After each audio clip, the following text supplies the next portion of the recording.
Alright folks, I'm going to take a drive here today that may or may not, I mean you never know with this thing, highlight my frustrations with FSD version 11.4.4. I made a post on X today that basically kind of vented my frustrations with this version, because I mean it is, for lane selection, it has been absolute hot garbage. And then it's got other random weirdness that it will do as well. I mean, that's expected weirdness there. But like, for instance, as we come up through here, we're probably going to see it take more than its half out of the middle, coming through here. Yeah, I mean, they're just like driving right down the middle of the road. That was not a thing in 11.3.6. It seems like they're path selection on unmarked roads regressed dramatically. Here we go again, taking out the middle half of the lane. We're actually going to override here because it took a path that I don't want to take. I want to hopefully show you a very annoying fail state that I have to go this way for.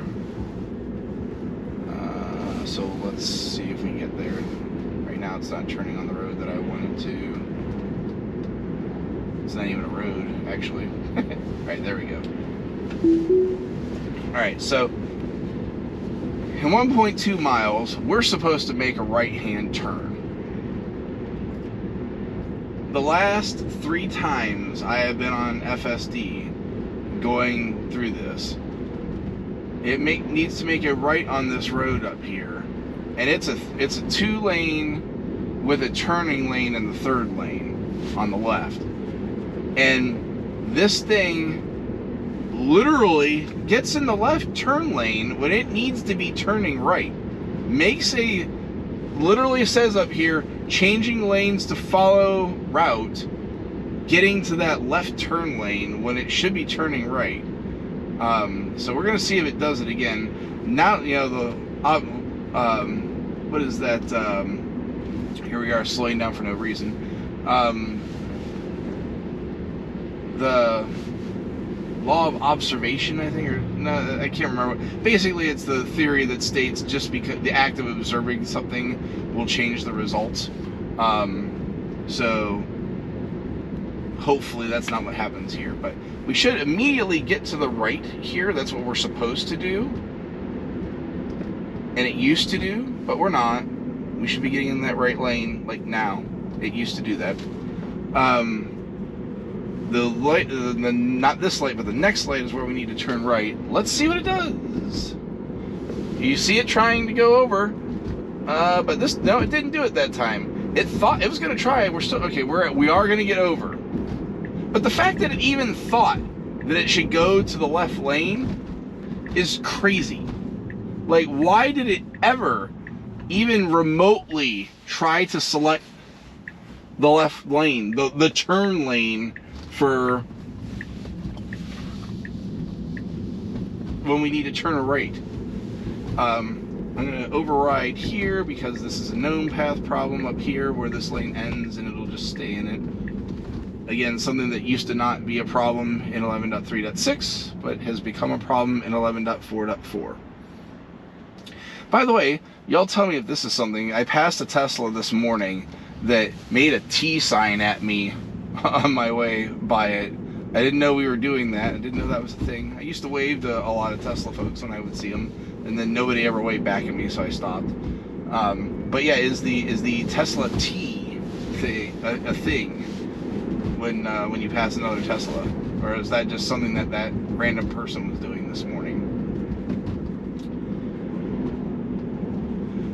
All right, this is actually not normally the way that I take to my daughter's daycare, so this might be a little bit interesting to see what it does here.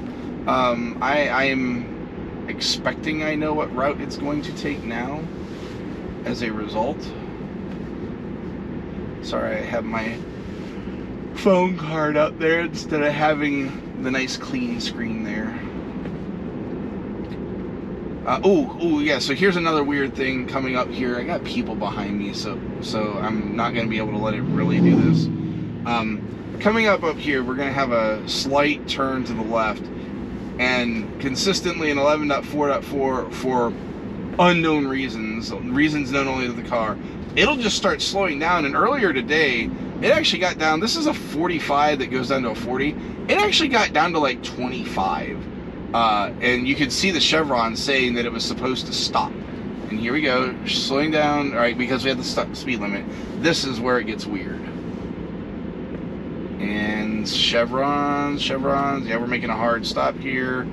Wasn't too bad this time. I was in the outside lane when it did this earlier today. And man, that was just weird.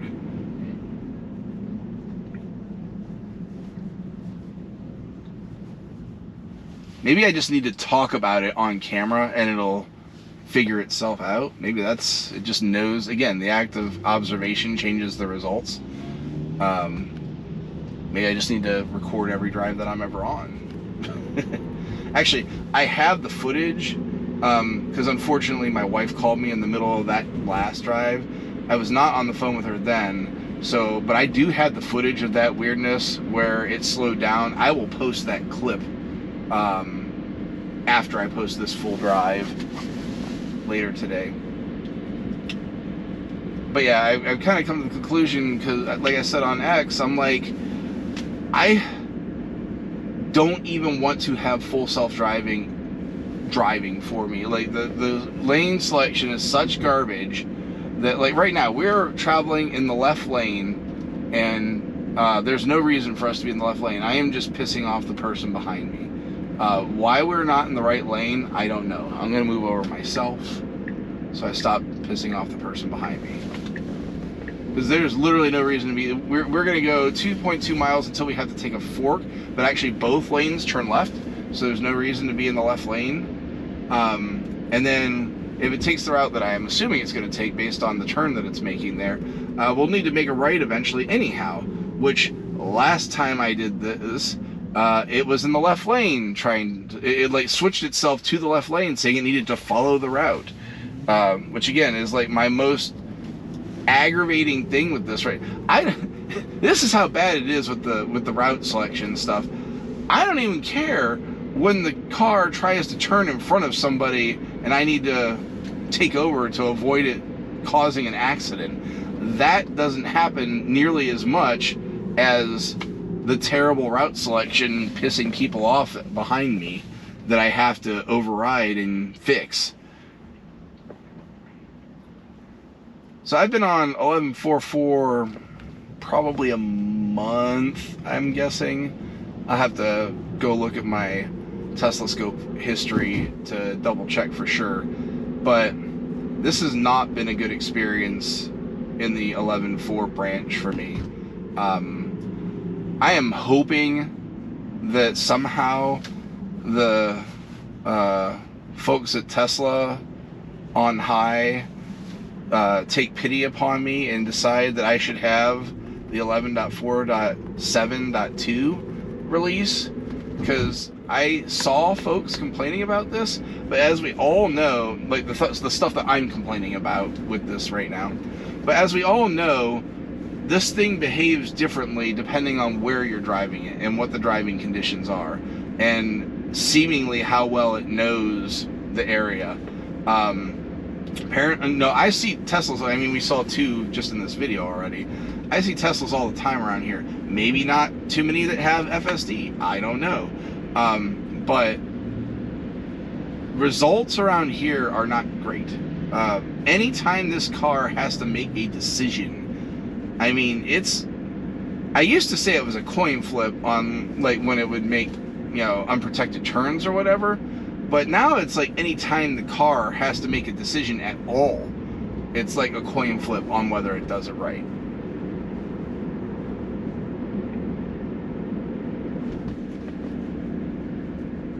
And it's like, it's funny because if I take a step back and I'm like, well, how bad is it really?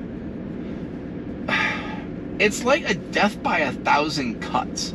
Like, there's not anything that is just this catastrophically bad thing that the car always does. It's just supremely annoying things that it does. So it's not that, like, how would I put it this way? I got a 13-year-old son that's going to be driving in 2.5 years. Like, if my 13-year-old, then 15.5-year-old son drove the way that this car does, I would probably be like, okay, well, you're not going to kill anybody out there, but I would never ever want to ride with you. Like, God help me if I had to ride with you and you driving. Like, oh, like, and that's kind of how I feel. I feel like it's a kid on its learner's permit that just isn't very good. That's kind of the driving level that I get. I never get zero intervention drive. Like, that's just, let's just get that straight. Like, all the folks out there, God bless you guys out there, you know, Holmars and the rest of you out there that post these flawless drives all the time. I never ever get that. Ever get a zero intervention drive. Forget zero, sorry, let's even say zero disengagement. I never get zero disengagement drives, let alone zero intervention drives. I always have to at least intervene somehow, and nearly always there's an intervention of some sort that or a disengagement of some sort that I have to do too.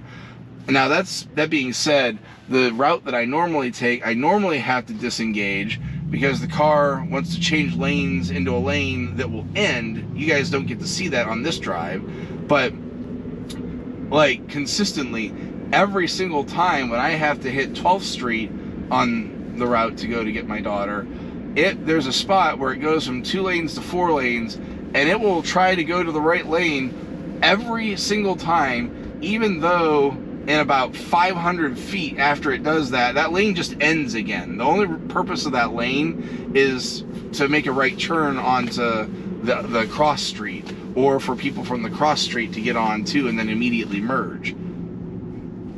So this is a weird one, which usually takes pretty well. Like, we're on the right side of a double left turn here, and the car actually nails this every time. Like, I've never, ever since getting to the 11 branch, I don't think I've had a problem ever with this.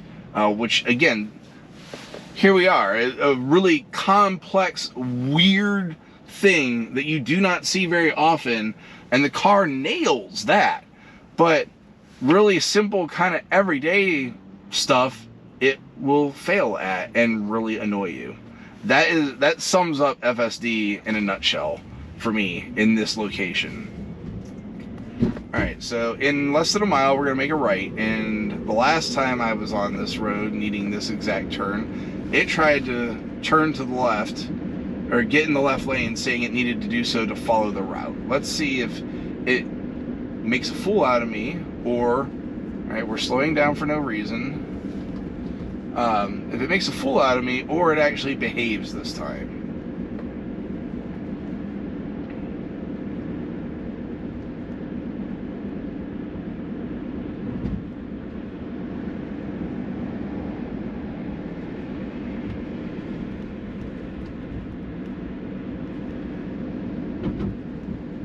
So far, so good.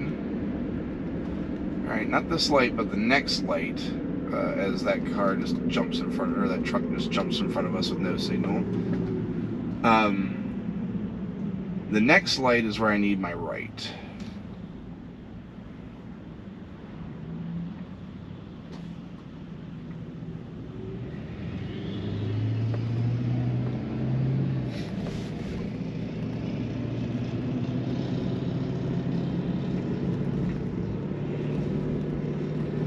Alright, looks like we're going to behave on this one, so good for you this time.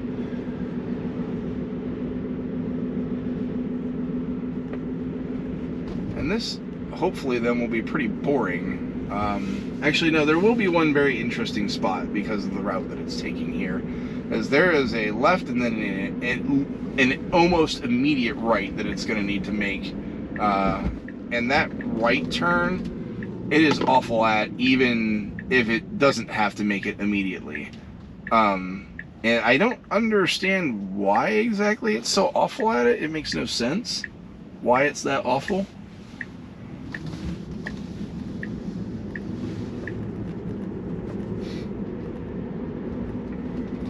Maybe the curb's a little weird there. I don't know, but like it way overshoots the turn. It's almost like it thinks it needs to make a wide turn into there. And if there's a car happening to be there, it really doesn't like it. And I almost always have to take over to, if anyone happened to be behind me, they rear end me because they're gonna have no idea why I'm doing what I'm doing.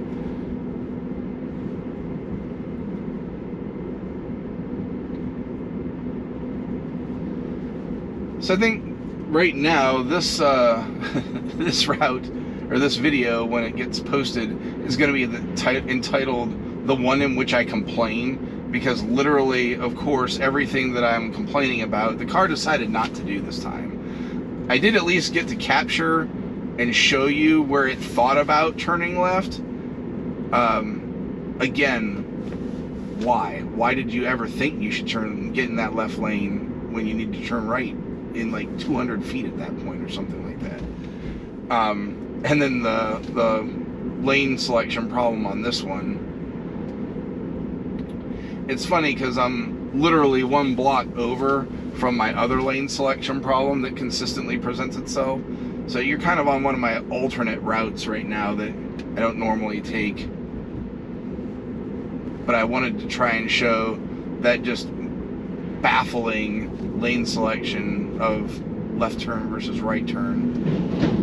And it didn't. So we need to be on the right side here. Get over. There you go. Again, when we're signaling for no reason here, there's no reason to signal there. So there's that. This guy's kind of taking his half out of the middle. I don't know what we're doing here.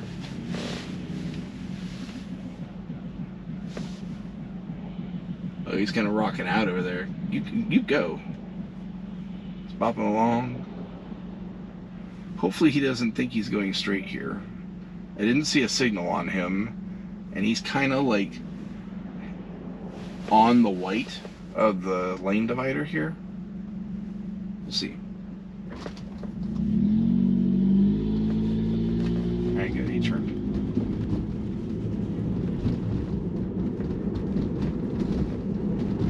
There's another Model S there in the picture. Again, lots of Teslas. Teslas all over the place in this town. But maybe not a lot with FSD, I don't know.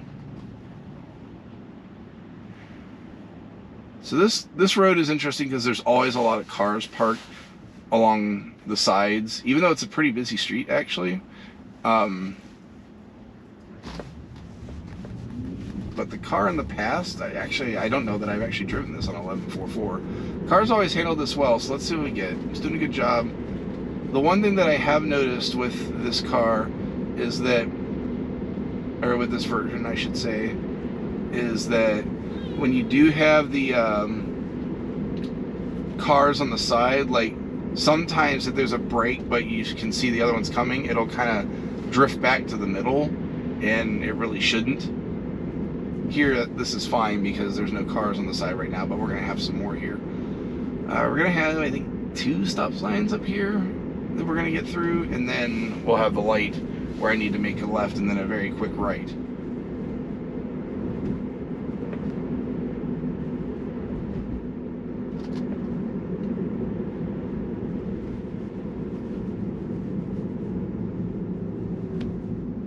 It's pretty good. That stop sign on the right side was pretty obscured.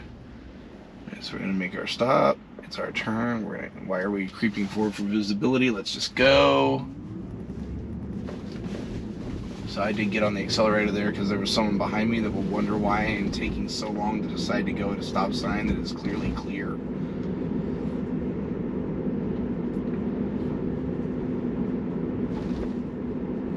Alright, so it was only 1 stop sign there. Alright, so here we're going to have a left and then a very quick right to have to make here. In the past, this car has been not good at doing this. good job there. I'll give it credit where it's due. That guy really kind of came over into the lane, and it kind of hit the brakes there to make sure that we did not have an accident. So good job there. Credit where it's due. Got someone sharing their music with us next to us on the right. Got some good vibes. We see here that it right now is planning to take the inside lane, and that's not good because it genuinely needs to be in the outside lane here, or it's just going to be, the guy behind me is again going to be very annoyed at my immediate transfer to the right lane if he in fact maybe needed the right lane. So I'm going to watch him carefully in my rear view and make sure I don't make him annoy him. And oh, okay, so it decided to do it right. All right, good job. And here's the weirdness. So we're gonna like okay. It's just, this is the drive of the car making a fool out of me, because that, I swear to you, that is the like 1000% the best it has ever taken that turn. Almost always, you saw how it hard broke there, like there was, like it needed to stop, and you could, and I remember seeing the what do you call it? I remember seeing the stop bar show up there, but all right, I guess I'll take it. Like I said, this is going to be the video titled the one in which I complained, because literally everything I complained about then didn't happen on this drive. So I'll post my commute again tomorrow, because it will definitely be a terrible drive on the normal route that I take. It is every day. There's no question about that one. I just tried to get it to do things that it has done occasionally, or in the case of that left-right thing, consistently the last 3 times I was through there anyway. Maybe when I hit the report button, they got my reports and pushed through some sort of logic to train that, so it's better. I don't know. Anyways, thanks for sticking through with me through this rant, my venting, as it were. Just really frustrated with the system right now, and cannot wait until I get a new version. That's it for this kind of tidbits from the road. Hope you did enjoy it for what it was. Take care, folks, and I'll see you again out there on X and another time in the next video.